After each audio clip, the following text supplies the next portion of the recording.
Regional parties, Tipra मोथा हो, हमारा AGP हो, हम लोगों को टाइम टू टाइम बैठकर डिस्कस करना चाहिए, क्योंकि नॉर्थ ईस्ट में जो भी हो रहा है, आप मणिपुर में देख लीजिए या फिर बॉर्डर डिस्प्यूट्स देख लीजिए, या मेरे त्रिपुरा में जो भाषा के लिए जो सीबीएसई के लिए प्रॉब्लम हो रहा है, तो हमें अपने लोकल इश्यूज में हमेशा बैठकर एक कम्युनिकेशन रखना चाहिए, बात करना चाहिए।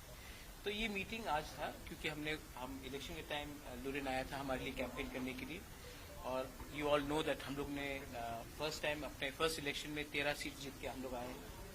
तो मैं भी इनका धन्यवाद करना चाहता था। आज कॉटन कॉलेज में प्रोग्राम भी था, तो उसके बाद हम लोग मिले हैं और हम लोग ने वेरियस बात में डिस्कशन किया है कि कैसे इंडिजिनस लोगों को नॉर्थ ईस्ट में प्रोटेक्ट किया जाए, और हमारा कॉन्स्टिट्यूशनल राइट्स, हम जो गवर्नमेंट ऑफ इंडिया जो कमिटमेंट्स दिया था, जैसे कि क्लॉज 6 आसाम में हो, हमारे त्रिपुरा में हमारा लैंड राइट्स, इकोनॉमिक राइट्स, तो उसके बारे में हम लोग ने बात किया और अच्छे तरीके से बात हुआ, पॉजिटिव बात।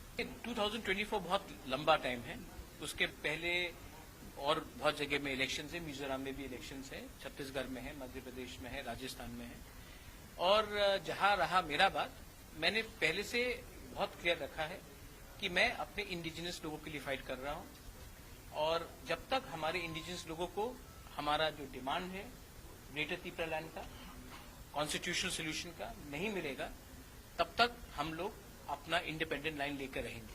अगर गवर्नमेंट ऑफ इंडिया या फिर अपोजिशन पार्टी, कांग्रेस भी हो या सीपीएम हो या बीजेपी हो, अगर वो हमारे लाइन में नहीं आता है, तो हम जीते या ना जीते उनको हरा देंगे। ये मेरा पॉइंट क्लियर है, उनको हमें हल्का नहीं लेना चाहिए। We have been waiting for a very long time, और हम आशा करते हैं कि कुछ होगा। अगर नहीं किया तो हम अपना आंदोलन शुरू कर देंगे। वो उनका व्यू है कि नॉर्थ ईस्ट के लोग उनके साथ हैं। मुझे लगता है कि मेघालय में सिर्फ 2 सीट मिला बीजेपी को, दो मिला। त्रिपुरा में उनका सीट घट गया। मणिपुर में आज कुकी के 7 बीजेपी एमएलएज ने कहा है कि वो अलग स्टेट चाहते हैं, वो मणिपुर में नहीं रहना चाहते हैं। तो ऐसा मिजोरम में एक है शायद उनका एमएलए। तो नॉर्थ ईस्ट बहुत डाइवर्स स्टेट है। अगर आप चाहते हैं कि नॉर्थ ईस्ट के लोग अपने साथ रहे, तो आपको उनका बात भी करना पड़ेगा, ना कि दिल्ली का बात हमें करना पड़ेगा, क्योंकि कभी कभी नॉर्थ ईस्ट का आवाज भी दिल्ली पहुंचना चाहिए, ना कि दिल्ली का आवाज ही हमेशा नॉर्थ ईस्ट पहुंचे।